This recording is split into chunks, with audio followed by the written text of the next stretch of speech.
बच्चे, आज हम करेंगे NCERT class 10th। Colour change कर लेते हैं बच्चों। एक्सरसाइज 3.2 है ऑन कंपेयरिंग। अच्छा बच्चे, कल मैंने आपको कहा था कि कुछ आपको एक्स्ट्रा बताऊंगा इसमें, वो भी नेक्स्ट वीडियो में। कुछ समझने के लिए, कुछ सीखने के लिए अच्छा मिलेगा, तो इस वीडियो में आपको बताऊंगा। बहुत इंटरेस्टिंग चीज़ है। 2 चीज़ें इसमें होंगी सीखने के लिए, वो आप देख लेना।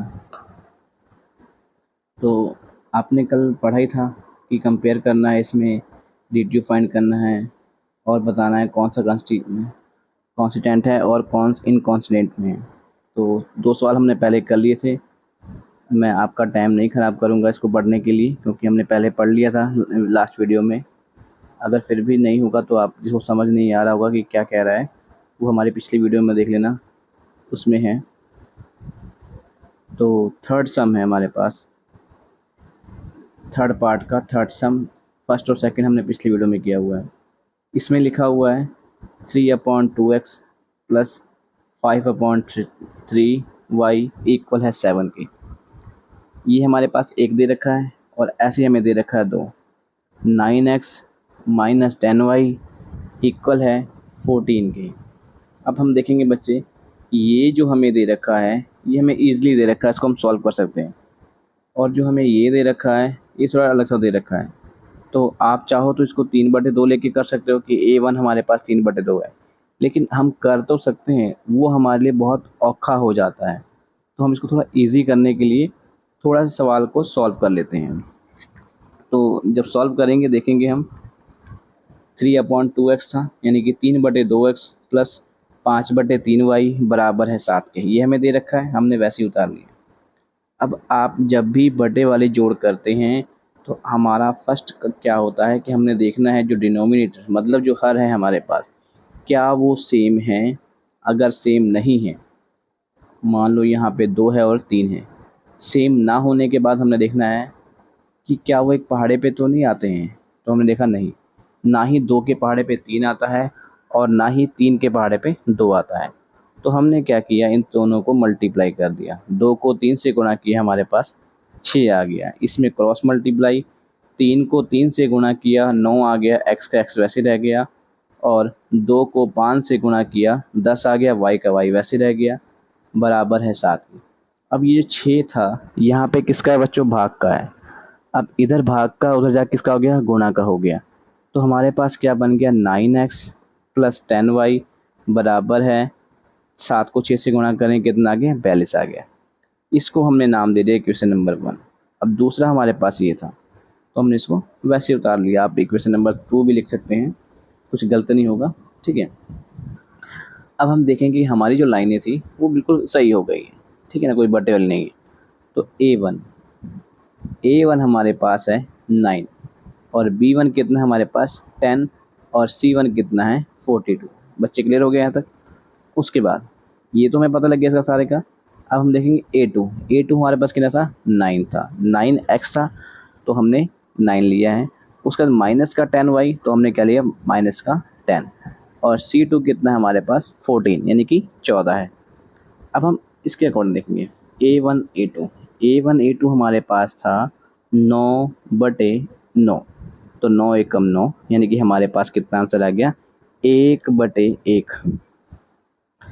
उसके बाद बच्चे हम देखेंगे B1 और B1 हमारे पास था प्लस का 10 और B2 हमारे पास था माइनस का। तो 10 में 10 को 10 से भाग किया, 1 आ गया, 10 एकम 10, 10 एकम 10।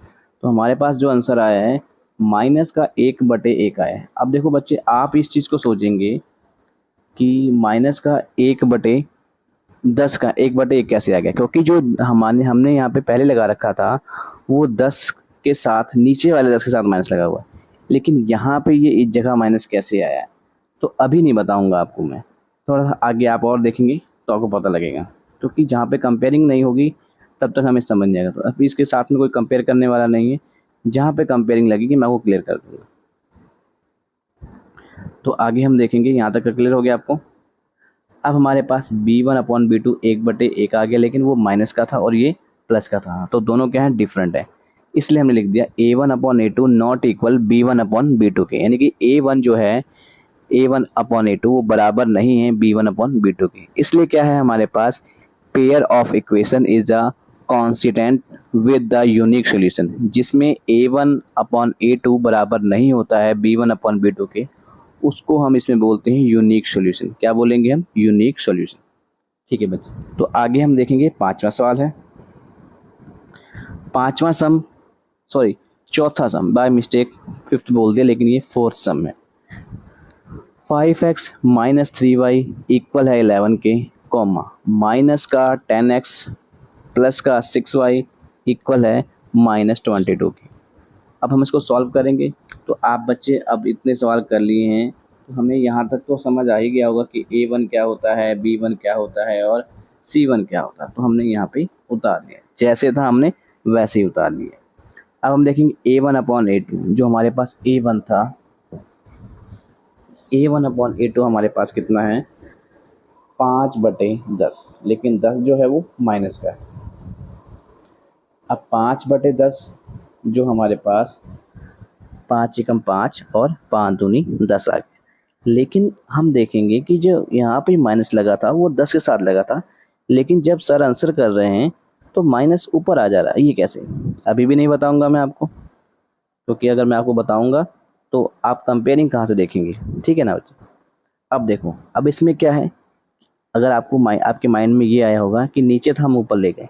अब यहाँ पे तो ऊपर लगा था माइनस का 3/6, और लेकिन यहाँ पे भी ऊपर रह गया, हमने नीचे नहीं किया है। तो ये भी हमारा 3 एकम 3, 3 दूनी 6, माइनस का 1/2 आ गया। अब देखो बच्चे, अब आपका जो समझने का टाइम आ गया।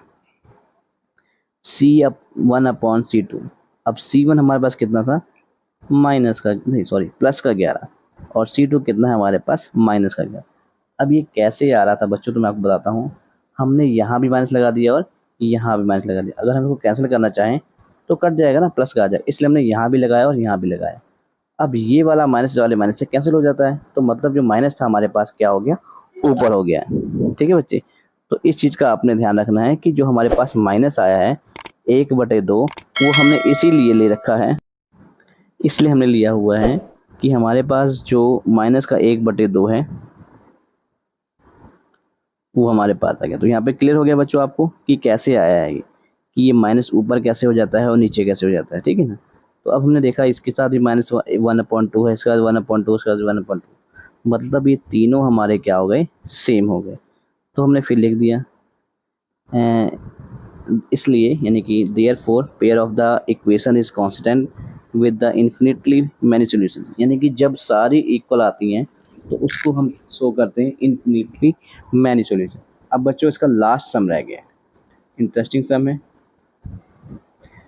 अब फिफ्थ था हमारे पास, तो हमने फिफ्थ में देखा है कि एक जो है वो बटे वाली है, 4/3x प्लस 2y बराबर है 8 के, और 2x प्लस 3y बराबर है 12 के। अब हमने इसके बटे में 1 लगा दिया, इसके नीचे कुछ इसको हम 1 कर दिया। अब इसको इससे गुणा किया, 3 आ गया, क्रॉस मल्टीप्लाई, 4 एकम 4, 3 दूनी 6, 6y आ गया, बराबर है 8 की। अब ये 3 था हमारे पास, यहाँ भाग का इधर आके किसका हो गया, गुणा का हो गया। तो हमारा जो नेक्स्ट स्टेप बनता है वो ये बनता है कि 4x प्लस 6y इक्वल है 24, यानी कि 4x प्लस 6y बराबर है 24 की।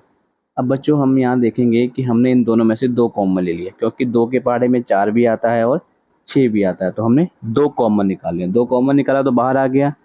अब 4x है तो 2x आ गया, प्लस क्योंकि 2 कॉमन निकाले थे, 2 दिए 6, तो 2 बाहर निकाल लिया, 3y बराबर है 24 के, यानी 24 के इक्वल है। अब हम देखेंगे जो हमारे पास जो 2 हमने कॉमन निकाला था, ये मल्टीप्लाई का था, इधर आके डिवाइड का हो गया। 24/2, 2 एकम 2 और 12 दूना 24, यानी कि हमारे पास 12 आ गया। इसको हमने फर्स्ट इक्वेशन शो कर दिया है और इसको हमने सेकंड इक्वेशन। अब बच्चे वही A1/A2 सारा सेम आ रहा है, हमने उतार लिया। फिर हम देखेंगे A1/A2 2/2, 2 यानी कि 1/1 आ गया। उसके बाद हम देखेंगे B1/B2, B1/B2 3/3, 3 एकम 3, 3 एकम 3, 1/1 आ गया। C1/C2 12/12, 12 एकम 12, 12 एकम 12। यानी कि इसमें क्या है हमारे पास A1/A2 बराबर है B1/B2 बराबर है C1/C2 की। तो pair of the equation is consistent with infinitely many solution. अब हमने ये देखा है कि जो इनकॉन्स्टेंट था वो ओनली ऑन वन जब आया है जब A1/A2 बराबर हो B1/B2 और नॉट इक्वल हो C1/C2 की, ठीक है ना। उन सिचुएशंस में इनकॉन्स्टेंट आएगा, बाकी सब में कॉन्स्टेंट आएगा। ठीक है बच्चे, इसको बहुत अच्छे से करना, ये बहुत पेपरों में आता है।